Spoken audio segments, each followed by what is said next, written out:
इयत्ता तिसरी परिसर अभ्यास स्वाध्याय आपला आहार काय करावे बरे। शाळा सुटल्यावर हुतुतूच्या सरावासाठी थांबायचे असते, त्यावेळी थकल्यासारखे वाटते, कशातही लक्ष लागत नाही, पण थांबायचे तर आहे। उत्तर, आपल्याला योग्य आहाराची गरज असते, खाल्ले नाही तर उत्साह येत नाही आणि थकल्यासारखे वाटते। यासाठी काहीतरी खाऊन त्यावर गरम पेय घेतल्यास तरी येईल। हुतुतू खेळताना शरीराची भरपूर आणि वेगाने हालचाल होणार आहे, त्यामुळे अजून भूक लागेल।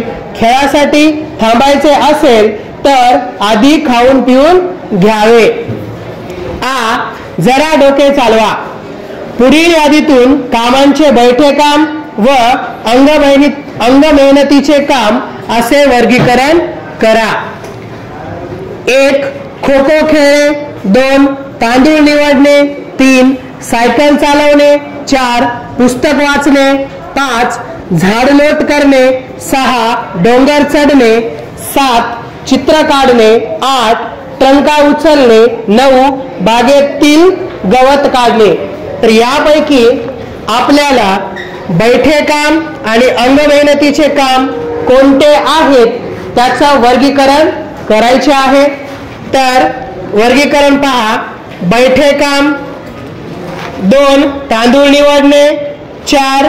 पुस्तक वाचणे, 7. चित्र काढणे हे आहेत बैठे काम। आणि अंग मेहनतीचे काम त्यामध्ये 1. खो खो खेळणे, 2. सायकल चालवणे, 5. झाडलोट करणे, 6. डोंगर चढणे, 8. ट्रंका उचलणे आणि 9. बागेतील गवत काढणे हे सर्व काम अंग मेहनतीचे काम आहेत। प्रश्न ई, चुकी बरोबर सांगा। 1. घरी केलेला प्रत्येक पदार्थ आवर्जून खावा, बरोबर। 2. जाहिरातीतील पदार्थ आवर्जून खावेत, चूक आहे का बरोबर? चूक। 3. आकर्षक वेष्टनातील पदार्थ खाल्ल्याने आरोग्य सुधारते, चूक। 4. सर्वच महागडे पदार्थ आरोग्याला उत्तम असतात, चूक। प्रश्न ई, एका शब्दात उत्तरे द्या। 1. कोणत्या ऋतूत आमरस केला जातो? उत्तर आहे उन्हाळा। 2. उसाच्या रसाची गुऱ्हाळे कोणत्या ऋतूत चालू असतात? उत्तर आहे उन्हाळा। 3. ओला हरभरा बाजारात कोणत्या ऋतूत येतो? उत्तर आहे हिवाळा। 4. उन्हातून खेळून आल्यावर खूप तहान लागली आहे, तुमच्या समोर लिंबाचे शरबत आहे, बाजारातून आणलेले शीतपेयही आहे, यातले कोणते पेय घेऊन तहान भागवणे चांगले? उत्तर आहे लिंबाचे सरबत। चित्र पहा, यापैकी कोणाचा आहार जास्त असेल आणि का? तर या ठिकाणी चित्र पहा। यात ओझे वाहून नेत आहे, त्याच्यानंतर किराणा दुकान दिसत आहे आणि इथं खेळणाऱ्या मुली। तर या 3 चित्रातील जे व्यक्ती आहेत त्यांच्यापैकी कोणाचा आहार जास्त असेल आणि का? तर जे ओझे वाहून नेणारे काका आहेत त्यांचा आहार जास्त असेल आणि जे किराणा दुकानामध्ये बसलेले काका आहेत त्यांचा आहार कमी असेल आणि खेळणाऱ्या मुलींचा आहार थोडा कमी असेल, ओझे वाहणारे जे काका आहेत त्यांच्यापेक्षा। विचार करून उत्तरे द्या। 1. 3 वर्षाच्या मुलाचे पोट अर्ध्या भाकरीत भरते म्हणून त्याच्या आईचे पोट अर्ध्या भाकरीत भरेल का? कारण सांगा.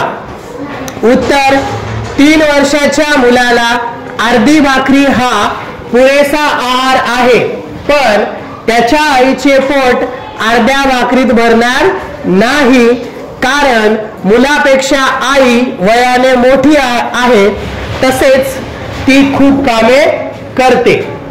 2. एक माणूस रोज 5 पोळ्या खातो. एखाद्या दिवशी तो तापाने फणफणला असेल, त्या दिवशीही 5 पोळ्या खाईल का? कारण सांगा.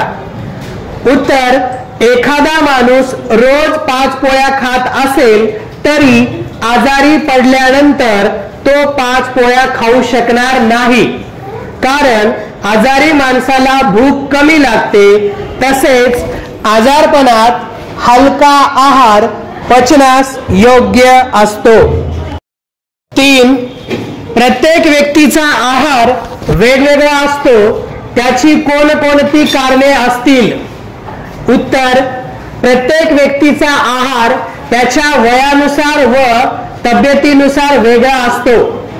ऋतुमानानुसारही आहारात फरक पडतो, तसेच ज्या प्रदेशात जी धान्य पिकतात त्याप्रमाणे तेथील लोक तसा आहार घेत असतात. 4. आईला आजीसाठी भाकरी का कुस्करून ठेवावी लागते? उत्तर आजीचे वय झाले आहे, तसेच वयोमानानुसार तिचे दात पडल्याने तिला व्यवस्थित चावता येत नाही, म्हणून आईला आजीसाठी भाकरी कुस्करून ठेवावी लागते. 5. ताटात भाजी टाकू नको असे आईने ताईला का सांगितले असेल? उत्तर ताईला कोबीची भाजी आवडत नव्हती.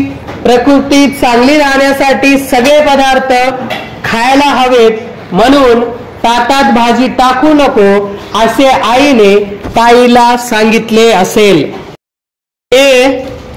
माहिती मिळवा.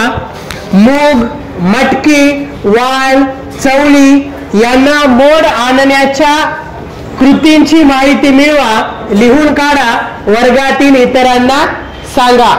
तर या प्रश्नाचे उत्तर तुम्हाला स्वतः मिळवायचे आहे.